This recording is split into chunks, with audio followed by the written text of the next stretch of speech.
नमस्कार दोस्तों, हमारे चैनल में आप सभी का स्वागत है। दोस्तों, आज हम विश्वामित्र का पूर्व चरित्र रामायण कथा से संबंधित के बारे में सुनेंगे। तो आइए दोस्तों सुनते हैं। राम से मिथिला के राजपुरोहित शतानक जी विशेष रूप से प्रभावित हुए। शतानक जी ने कहा, हे राम, आप बड़े सौभाग्यशाली हैं कि आपको विश्वामित्र जी गुरु के रूप में प्राप्त हुए हैं। वे बड़े ही प्रतापी और तेजस्वी महापुरुष हैं। ब्राह्मणत्व की प्राप्ति के पूर्व ऋषि विश्वामित्र बड़े पराक्रमी और प्रजावत्सल नरेश थे। प्रजापति के पुत्र कुश, कुश के पुत्र कुशनाभ और कुशनाभ के पुत्र राजा गाधी थे। ये सभी शूरवीर, पराक्रमी और धर्मपरायण थे। विश्वामित्र जी उन्हीं गाधी के पुत्र हैं। एक बार राजा विश्वामित्र अपनी सेना के साथ वशिष्ठ ऋषि के आश्रम में गए। चूंकि उस समय वशिष्ठ जी ईश्वर भक्ति में लीन होकर यज्ञ कर रहे थे, विश्वामित्र जी उन्हें प्रणाम करके वहीं बैठ गए। यज्ञ क्रिया से निवृत्त होने पर वशिष्ठ जी ने विश्वामित्र जी का बहुत आदर सत्कार किया और उनसे कुछ दिन आश्रम में ही रहकर आतिथ्य ग्रहण करने का अनुरोध किया। इस पर यह सोचकर कि मेरे साथ विशाल सेना है और सेना सहित मेरा आतिथ्य करने में वशिष्ठ जी को कष्ट होगा, विश्वामित्र जी ने नम्रता पूर्वक विदा होने की अनुमति मांगी। किंतु वशिष्ठ जी के अत्यधिक अनुरोध करने पर थोड़े दिनों के लिए राजा विश्वामित्र को उनका आतिथ्य स्वीकार करने के लिए विवश होना पड़ा। राजा विश्वामित्र के आतिथ्य स्वीकार कर लेने पर वशिष्ठ जी ने कामधेनु गौ का आह्वान किया और उससे विश्वामित्र तथा उनकी सेना के लिए 6 प्रकार के व्यंजन तथा समस्त प्रकार की सुविधाओं की व्यवस्था करने की प्रार्थना की। उनकी इस प्रार्थना को स्वीकार करके कामधेनु गौ ने सारी व्यवस्था कर दिया। वशिष्ठ जी के अतिथि सत्कार से राजा विश्वामित्र और उनके साथ आए सभी लोग बहुत प्रसन्न हुए।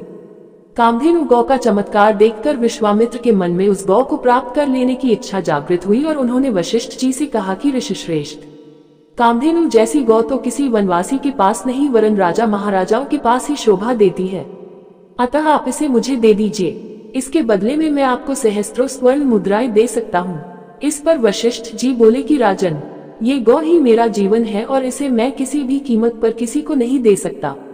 वशिष्ठ जी के इस प्रकार कहने पर विश्वामित्र ने बलात् उस गौ को पकड़ लेने की आज्ञा दे दी और सैनिकगण उस गौ को डंडे से मार मार कर हाँकने लगे। कामधेनु गौ ने क्रोधित होकर अपना बंधन छुड़ा लिया और वशिष्ठ जी के पास आकर विलाप करने लगी। वशिष्ठ जी बोले कि हे कामधेनु, मैं इस राजा को शाप भी नहीं दे सकता, क्योंकि यह राजा मेरा अतिथि है और इसके पास विशाल सेना होने के कारण इससे युद्ध में भी विजय प्राप्त नहीं कर सकता। मैं अत्यंत विवश हूँ। वशिष्ठ जी के इन वचनों को सुनकर कामधेनु ने कहा कि हे ब्रह्मर्षि, क्या एक ब्राह्मण के बल के सामने क्षत्रिय का बल कभी श्रेष्ठ हो सकता है? आप मुझे आज्ञा दीजिए, मैं एक क्षण में इस क्षत्रिय राजा को उसकी विशाल सेना सहित नष्ट कर दूंगी। कोई अन्य उपाय न देखकर वशिष्ठ जी ने कामधेनु को अनुमति दे दी। आज्ञा पाते ही कामधेनु ने योगबल से पहनव सैनिकों की एक सेना उत्पन्न कर दिया और वह सेना विश्वामित्र की सेना के साथ युद्ध करने लगी। विश्वामित्र जी ने अपने पराक्रम से समस्त पहनव सेना का विनाश कर डाला। इस पर कामधेनु ने सहस्त्रों शक, हूण, बर्वर, यवन और काम्बोज सैनिक उत्पन्न कर दिया। जब विश्वामित्र ने उन सैनिकों का भी वध कर डाला तो कामधेनु ने मारक शस्त्रास्त्रों से युक्त अत्यंत पराक्रमी योद्धाओं को उत्पन्न किया, जिन्होंने शीघ्र ही राजा विश्वामित्र की सेना को गाजर मूली की भांति काटना आरंभ कर दिया।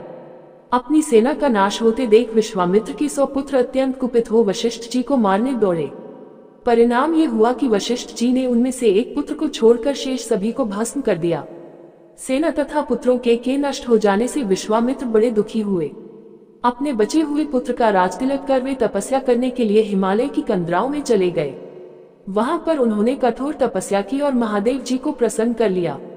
महादेव जी को प्रसन्न पाकर विश्वामित्र ने उनसे समस्त दिव्य शक्तियों के साथ संपूर्ण धनुर्विद्या के ज्ञान का वरदान प्राप्त कर लिया। इस प्रकार संपूर्ण धनुर्विद्या का ज्ञान प्राप्त करके विश्वामित्र बदला लेने के लिए वशिष्ठ जी के आश्रम में पहुंचे। वशिष्ठ जी को ललकार कर उन पर अग्निबाण चला दिया। अग्निबाण से समस्त आश्रम में आग लग गई और आश्रमवासी भयभीत होकर इधर उधर भागने लगे। वशिष्ठ जी ने भी अपना धनुष संभाल लिया और बोले कि मैं तेरे सामने खड़ा हूँ, तू मुझ पर वार कर। आज मैं तेरे अभिमान को चूर चूर करके बता दूंगा कि क्षात्र बल से ब्रह्म बल श्रेष्ठ है। क्रोध होकर विश्वामित्र ने एक के बाद एक आग्नेयास्त्र, वरुणास्त्र, रुद्रास्त्र, इंद्रास्त्र तथा पाशुपतास्त्र एक साथ छोड़ा, जिन्हें वशिष्ठ जी ने अपने मारक अस्त्रों से मार्ग में ही नष्ट कर दिया। इस पर विश्वामित्र ने और भी अधिक क्रोधित होकर मानव, मोहन, गांधर्व, जूमहन, दारण, वज्र, ब्रह्मपाश, कालपाश, वरुणपाश, पिनाक, दंड, पैशाच, क्रौंच, धर्मचक्र, कालचक्र, विष्णुचक्र, वायव्य, मंथन, कंकाल, मूसल, विद्याधर, कालास्त्र आदि सभी अस्त्रों का प्रयोग कर डाला।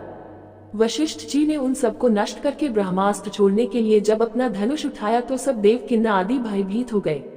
किंतु वशिष्ठ जी तो उस समय अत्यंत क्रुद्ध हो रहे थे। उन्होंने ब्रह्मास्त्र छोड़ ही दिया।